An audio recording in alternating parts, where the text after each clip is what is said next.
very much for this important meeting, timely meeting also, and I promise never to speak out of turn again, much less since I'm the last one to be called on, and I do appreciate your consideration. And let me thank the witnesses for being here. You've really given us some tremendous information today that we can take back to many of our constituents out there who are interested in these very valuable resources. And as we all acknowledge, America's small businesses stand to benefit greatly from increased access to broadband.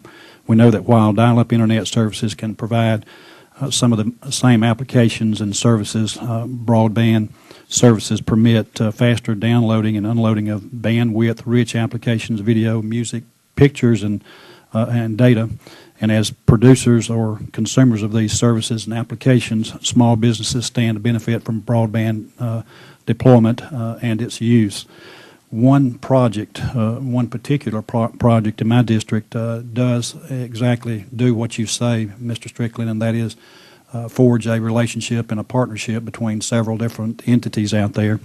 And it would also do something that we're all trying to do, and that is to integrate the smart grid technology with the broadband in order to serve over 14,000 homes in my district and nearly 400 businesses in unserved and underserved areas of my district.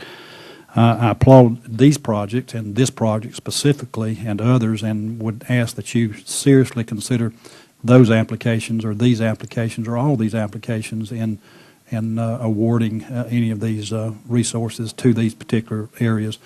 And Mr. Adelstein, you acknowledge that Alabama is in great need because we are a very rural area, and my area is very rural, and we are really looking with great anticipation of where these resources can be applied in our district so that we can have access to this unique and very important service out there.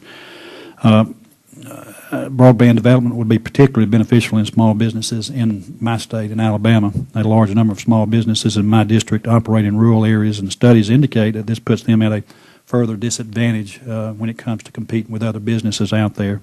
The Small Business Administration found that rural small businesses do not subscribe to broadband services as frequently as urban small businesses do, finding the difference in broadband use between rural and urban areas to be statistically significant. I also know that rural small businesses tend to pay higher prices for broadband services than rural small businesses do, probably because of the cost associated with serving less populated areas and a lack of competition in rural areas. This fact highlights the importance of the $7.2 billion made available through the American or the stimulus project legislation, and for increased deployment and adaptation of broadband technologies. Further importance is ensuring that in the process of awarding these funds, we get it right. I am appreciative of your willingness to do that. I look forward to working with you and working with your staff to make sure that we do get it right.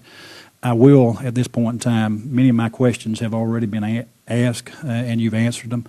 I'm just really concerned with one area because we are so rural, and I guess, Mr. Adelstein, this question would go to you, and that is the definition of remote areas. I heard you mention that in your opening statement, and you really didn't go into great detail. I would like for you to go into great detail as much as you can as defining and going through the procedure of determining what is a remote area or a rural area, if you would.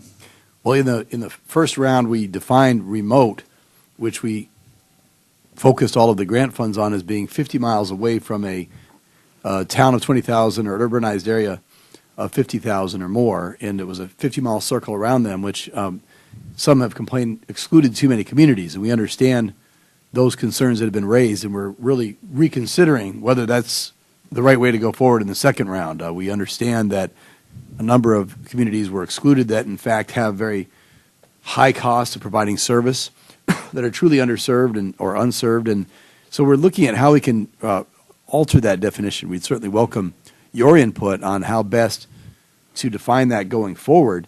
We really wanted to target the funds on the most remote areas and the most hard-to-serve areas, but maybe we didn't draw the line exactly where we should have, and that's something that we're contemplating now, and we're going to ask that question in the next round of funding.